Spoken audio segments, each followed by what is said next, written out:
Hey guys, welcome to Finish Awesome Friday for another week. So apologies for last week.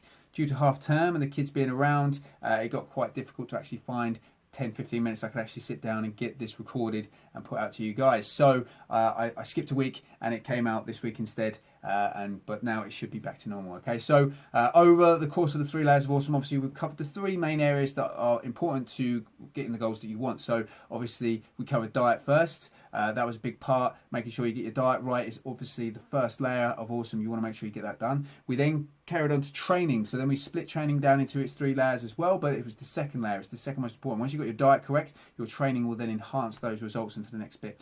The final layer obviously was then the mindset. We covered a couple of weeks ago the overall aspects of what we were looking at, and I gave you that formula to success, which was results equals effort times consistency squared. Okay, so that was the formula to success. That is, if you put this through the process and work on this through, no matter what your goal is in life, you will get that result you want. That is the main thing, because if you're putting in the effort and the consistency, that result will come. There's no guaranteeing how long it will come. Okay, sometimes people will get it pretty quickly if the opportunity is there. Sometimes it will take, you know, a few years to reach that particular target that you're aiming for. But the goal is to keep pushing hard and to keep trying and keeping that consistency up. Okay, that's the most important thing. So that was the formula to success. Now we're going to break it down and go through each individual 3 layer of the mindset. So we're going to start off this week with results. Obviously, that's the most important area, because that's the foundation of where everything else comes from. That is going to be your goals that you're going to be setting.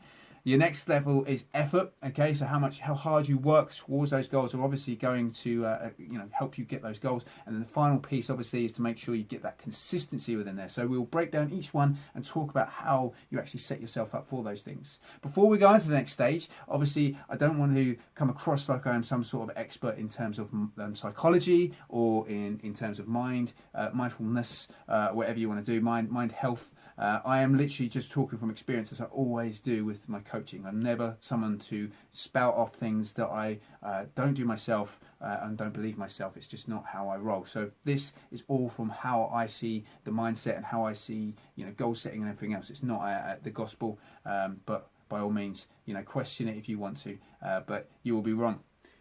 So what are we talking about when we talk about results? We're obviously talking about the goal. Are you actually setting yourself a goal? When you actually start your training cycle, when you start training in general, do you actually have a specific goal you're aiming for? Do you have a specific body type you're aiming for? Do you have a specific weight you want to lift? Do you have a particular mile time you want to hit? There's particular goals that, you should be trying to set yourself, and that will always lead to better results in the end. What most people have is they'll have a date. So you'll have like a wedding or a holiday or a family event that you want to get into shape for, you want to work hard towards, and that is as good a goal as anything else. But then you want to set a particular goal around that, so obviously you're achieving your goals as you go along, okay, setting them by the dates. So the first thing you'll ask yourself is, are you actually setting those goals? And if you're not, why not? Because you should be setting goals. If you're not setting goals, then you don't really know where you're going. Okay, you might as well, you just start off and then you're just spinning your wheels, and you don't know if you're getting better, you don't know if you're improving, because the goals you set are so vague that, any improvement obviously is good, because that's a safety kind of thing, isn't it? It's sort of like, if I get a little bit better at this, then that's great. I'm not set myself too high an expectation. So you're never going to fail, or never going to not reach your goal. But the other extreme is that obviously you're never really going to know where you're going to go to. And after a couple of weeks or months or even days, you might lose that momentum, you lose that motivation, and then it all goes out the window, and then you're back to where you were or worse. So setting those goals gives you a clear indication of where you need to go. And that is always the important thing. From that point A to that point B, that is what your journey is. That's what your fitness journey is going to be about, and that will help you strive. Obviously, we'll talk about fitness, but we can talk about it in any light. That will help you get through those hard times, and that comes a little later on. But this is an important aspect of it. Okay, setting that goal first and foremost, what you're going to do. Okay, so when you're setting your goals, the important thing to do is to be smart about them. Okay, so this might be something you've heard from a business sort of training exercise, or if you have been in the fitness industry, again, we talk about this in sort of level 2, I think it is, even sort of setting of goals for people, and it's being smart. But I don't think people generally actually look at this and use it as their frame of setting their goals. Okay, what do we mean by being smart? Okay, so smart is basically the breakdown from here. So S means specific, M is measurable, A is accountable, R is realistic, and T is time-based. Okay, so you will have various different variations of this, but this is the one I like to use, and it's the one that I put forward to when I'm setting my goals, because it's more relevant to actually what my goals are, which is normally fitness related or you know, health related, and from there. Okay, so when you set your goal, are you hitting all these targets? And what do we mean by each one? Okay, so we break them down. So we go into the first one, we go to specific. Is your goal a specific goal, or is it just a wishy-washy sort of open to any interpretation goal? What I can mean by that, the simplest way I can put it, is weight loss, because obviously weight loss is quite you know, a relevant thing in the world still today. So I want to lose some weight. Okay, some weight is not a specific goal. Okay, some weight is just to say, hopefully I'll lose a bit of weight. If I don't, then it's not the end of the world. Again, you haven't set yourself any parameters, so if you fail, then it's quite easy to brush it aside as being useless rather than be accountable to what you're doing, okay, which we'll go into a little bit later. So setting specific goals is a much more important thing to do. What do we mean by that? So if you wanted to lose weight, then you would set a particular, specific, measurable thing that you can do. I want to lose 2 stone, okay? Saying that, it's going to be nice and specific. You know exactly what you got to do. You have to lose 2 stone. If you don't reach that marker, you have not hit your goal. But the closer you can get to it, obviously the better. If you aim for the moon and you don't make it, at least you're surrounded by stars. Okay, that is the saying, and the true meaning of that is like this. If you set yourself 2 stone and you lose 1.5 stones, you can look at that as a failure, or you can turn that around and say, well, actually, I still lost 1.5 stones. My goal next time would be to go again and to try and lose 2 stone again, or try and lose 0.5 stone, or whatever it might be to get to your goal weight. But at least you've got closer to that goal. Okay, if you didn't set a goal, then you might only lose 0.5 stone, or you know, at best, or 1 stone at best. You know, and you could have achieved so much more in that time. So set yourself a specific goal. That is always the most important thing to start off with. Is it measurable? Okay, so you can go by how you feel in your clothes, how you feel, you know, when you're out in your outfits, when you know how you feel when you look yourself in the mirror, and that's you know, that's an okay indication. It's one tool you can use within the scope of things, but generally how you feel isn't necessarily how you look or how you actually are. Okay, beautiful picture representations there of that exact thing. Okay, how you feel on the inside isn't necessarily how you look on the outside, and you should always be looking to set yourself measurable things so you can go from there. So as we talked about being specific, we set ourselves a specific goal, so that is now going to be measurable, isn't it? We set ourselves 2 stone. We know we can use a weighing scale to measure our weight over the weeks and make sure that that weight is coming down. Okay, if you're looking to build mass, then obviously you'd do it the other way. You'd look to increase weight each time you stepped on the scale. If you're not doing that, then obviously you need to consume more calories or eat less calories, depending on what that goal is. You know, measurements are another good one, though measurements aren't as easy to use and can be a bit inaccurate depending on who does them. You know, things like weighing calipers and measuring tape and things like that.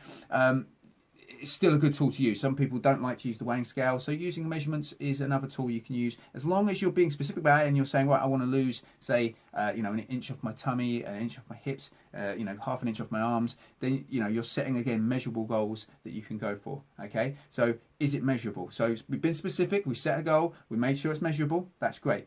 Next up is accountable. So this is a bit more about who you're going to be accountable to. Okay, you've got many people you can choose from. Okay, you've got friends and family, you've got your gym friends, your gym buddies, you've got personal trainers or coaches that you might use. Okay, so people like myself who you can be accountable to, and that allows you that opportunity to you know, get the work done, and know that if you don't do it, then someone's going to come down at you and point it out to you and say, look, you know, you set this goal, you've done this, you've done that, you need to go out and get the work done. Okay, probably the most important person to be accountable to, though, is yourself. Okay, if you don't reach your goal, it's because of something you're doing wrong. Okay, you can blame other things, and again, we'll go into that a little later on about obstacles and about the excuses that we can use. But the truth is that you should be accountable to exactly what you're doing. If you set 2 stone as a goal, you've given yourself a measurable thing by saying, I'm going to step on the scale 2-3 times a week and make sure I'm getting to my goal and make sure I'm going in the right direction.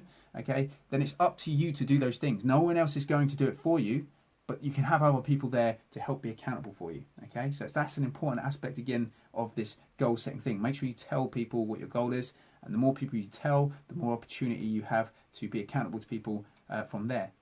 Is it realistic? Okay, the goal has to be realistic. Okay, so we've all read of these magazines that come out and talk about 18-day abs and get lean in 3-minute fat blasters. Okay, fantastic as it is to sell a magazine, it's all a load of rubbish, and they're just trying to cough money out of you and get you to buy the magazine to read an article on something that is not going to do anything to do those two things. What is going to do those two things, okay, is working hard, doing your exercise, lifting weights, drinking plenty of water, eating healthily, doing your mobility work, your stretching and sleeping, okay, 7 hours, 8 hours, 6 hours, whatever you can get, but getting as much sleep as you possibly can. Those 6 things, they aren't sexy, but that's what gets you that result over time, okay? We also talk about in the last slide about how fast you want to lose that weight, okay? So you want to lose that 2 stone, okay? Setting yourself to lose 2 stone in 6 weeks, for example, is not realistic, okay? It may be realistic in terms that you possibly could do it if you starved yourself over those 6 weeks to a point of which you're doing, Christian Bale and the Machinist sort of style, eating an apple and a cigarette every day. But the main thing really is what you got to look at is the long game, okay? So saying, I want to lose 2 stone in 6 months, is that a realistic goal? Yes, it is, because if you consider that you're going to lose maybe £1 to £2 a week, some weeks you won't lose any, some weeks you'll go a little higher, maybe some weeks you'll go a little lower, depending on, things like, the hormone cycles and all the rest of it from there. But generally speaking, setting yourself a goal of saying, I'm going to take 6 months to hit this goal is a much more realistic and safe bet, because if you're losing that £1 to £2 every 2 weeks, then obviously it will take you roughly about 28 weeks to get that done, which is obviously just over that half a year marker, okay? So, that's much more of a realistic goal to set, and obviously what you need to do to get that goal done is much more realistic as well, okay?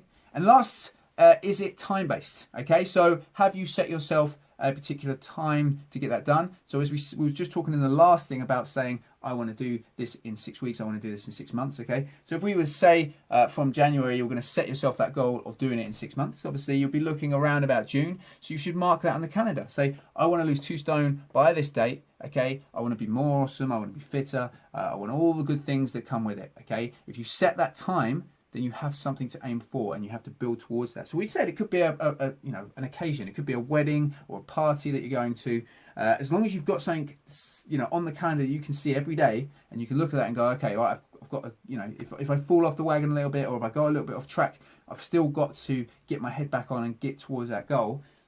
Then it gives you something to aim for. Okay, is it time-based that you're setting yourself?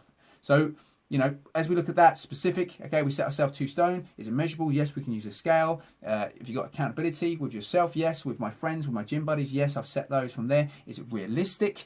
Yes, I've set myself a 6 month period to lose that 2 stone, and that should work out. If I lose £1 or £2 a week, which is a healthy weight loss and what we should be striving for, then I will get that goal done. And is it time-based? Yes, because I've just set that time, 6 months time. I marked it on my calendar. I'm ready to go. So when you set your goals in future, whether it be in training, in life, in work, whatever it may be, make sure you follow a smart plan, okay? Don't just go out there and just set yourself up for that failure. So write your goals down. That is an important thing to do. When you start, what is my goal? My goal is to lose 2 stone.